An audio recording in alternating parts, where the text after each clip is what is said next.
Então, gente, continuando, como eu disse que nós continuaríamos com a Revolução de Outubro de 1917, eu falei que Lênin tinha sido libertado, não é isso? Lênin estava preso, estava exilado, e ele foi permitido que ele voltasse à Rússia. Então, Lênin começa a escrever as teses de abril. As teses de abril, ele convocava os bolcheviques a derrubar o governo de Kerensky e a tomar o poder para os sovietes. Olha aqui o que ele diz, olha a frase que era muito utilizada: todo o poder aos sovietes e paz, terra e pão. Se perguntarem a vocês qual foi o lema da Revolução Russa: paz, terra e pão. Então a ideia de que todos os sovietes tivessem poder, que as pessoas tivessem direito à paz, não queriam mais a guerra, não é isso? A terra para plantar e para morar, e o pão seria o alimento, que eles não passassem mais fome, mais dificuldades. Então, gente, as teses de abril foram aprovadas pelos bolcheviques. As ideias de Lênin começam a cada vez ganhar mais aceitação. Lembra que eu falei que Leon Trotsky também foi libertado do exílio? Leon Trotsky, outro líder bolchevique que havia sido exilado, como eu falei, ele forma o Exército Vermelho, ou a Guarda Vermelha, constituído por integrantes dos sovietes. E assim, em novembro de 1917, que pelo calendário russo era outubro, os bolcheviques, eles ocupam São Petersburgo, onde tem aqui, que é a antiga Petrogrado. Eles ocupam São Petersburgo, derrubam o governo e inicia-se na Rússia um regime socialista sob a liderança de Lênin. Então, a partir desse momento, dessa revolução de outubro de 1917, a Rússia deixa de ter uma monarquia absolutista, de ter um czar liderando a Rússia. A Rússia deixa de ser capitalista e vira socialista, e Lênin se torna o primeiro líder da Rússia. Então, assim que Lênin toma o poder, as primeiras medidas desse novo governo é romper com o capitalismo. Fábricas, bancos, estabelecimentos comerciais se tornam nacionais, todos foram nacionalizados, e os operários começaram a ser responsáveis por gerir a fábrica. A fábrica não teria mais um dono, todos os operários poderiam cuidar dessa fábrica. E outra vitória para a população também foi a reforma agrária. Milhares de camponeses foram beneficiados com a redistribuição de terras. As terras foram divididas e eles tiveram acesso. É claro que a oposição não aceitou o governo bolchevique ter transformado a Rússia em um socialismo. Então, os opositores dos bolcheviques, eles formam um exército branco, e esse exército pretendia derrubar o regime socialista e restaurar o czarismo. E aí eles entram em combate com o Exército Vermelho. Então eles travam uma guerra que vai ser chamada de Guerra Civil. Essa Guerra Civil, gente, dura de 1918 a 1921. Só que Lênin, ele organiza um esforço de guerra. Nesse esforço de guerra, os trabalhadores perdem sua autonomia, que haviam conquistado com tanta luta. Automaticamente ele confisca toda a produção agrícola, tudo que é produzido. Ele tem um rígido controle sobre o comércio, e tudo isso causa uma crise de abastecimento que leva milhões de pessoas a uma situação de miséria.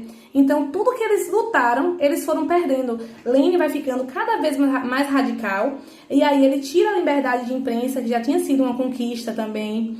Tirou também o direito de greve, não era mais possível fazer greve. E todos os opositores do governo foram perseguidos, e o czar e toda a sua família foram executados. Ele manda matar toda a família do czar para se manter no poder. Em 1921, o Exército Vermelho ele expulsa definitivamente o Exército Branco do território russo. Só que mesmo Lênin, o socialismo ganhando naquele momento, após 3 anos de guerra, o país estava devastado, a economia destruída, e milhões de pessoas estavam mortas, morreram na guerra. Então, com o fim da guerra, Lênin, ele cria a NEP, que seria a nova política para organizar a produção e a economia naquele período.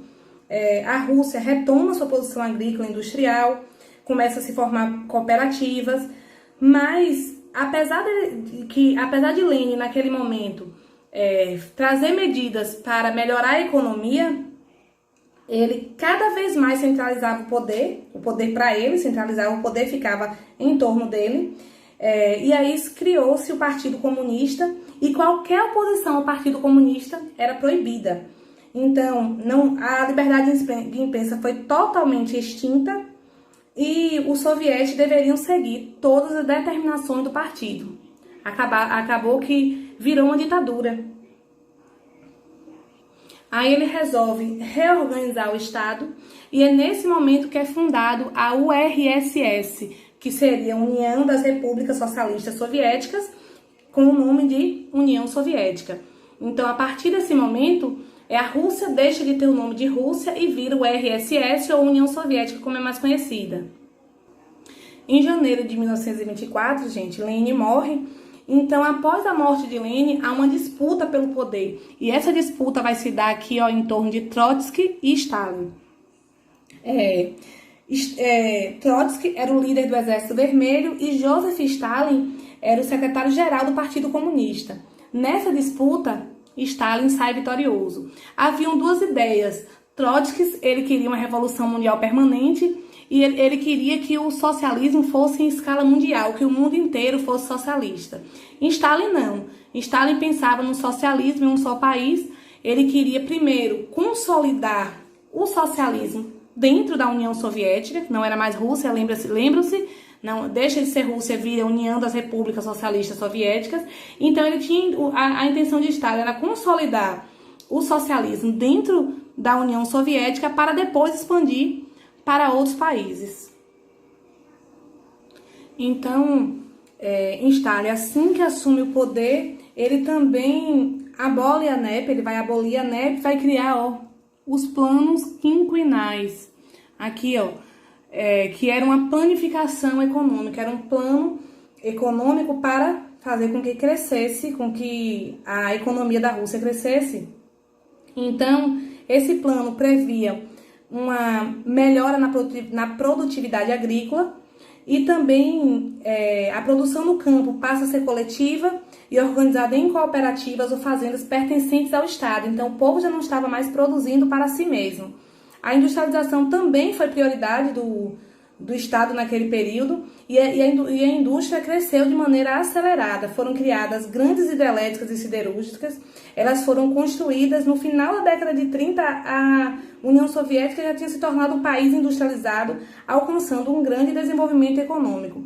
Só que, para além disso tudo, Stalin ele teve um governo autoritário. Stalin, quando ele queria ganhar a confiança do povo, ele utilizou muito a imprensa. Você vê que aqui ele aparece como protetor dos povos, mas ao contrário, Stalin não foi isso. Stalin, ele se tornou totalmente o oposto do que o povo tanto lutou na Revolução Russa. Ele representou uma melhoria na qualidade de vida de apenas uma pequena parcela da população soviética. Essa pequena parcela da população teve acesso à educação, à saúde, ao emprego, à moradia. Só que esses maiores beneficiados foram oficiais das Forças Armadas, políticos do alto escalão do Estado, diretores de estatais de grandes empresas. Só que a maior parte da população da União Soviética não teve acesso a esses benefícios. O governo de Stalin, gente, foi muito marcado por um caráter totalitário. Ele não admitia qualquer tipo de oposição, não poderia haver oposição a Stalin naquele período. Diversas atrocidades foram cometidas contra qualquer pessoa que se opusesse politicamente a ele. Milhões de pessoas foram aprisionadas e levadas para os gulags. Esses gulags, gente, eram campos de trabalhos forçados, localizados em regiões muito frias. Nos gulags, as condições de vida eram degradantes, com alimentação muito precária, ausência de higiene e trabalhos extremamente pesados. Os prisioneiros mais fracos, quando não morriam de fome, geralmente eram fuzilados, porque assim, se eles não serviam para o trabalho, eles também não iriam continuar dando despesas, então eles eram executados. Infelizmente, o fim da Revolução Russa, depois de tanta luta por direitos, a maioria da população acaba perdendo direitos. Até a próxima aula, gente.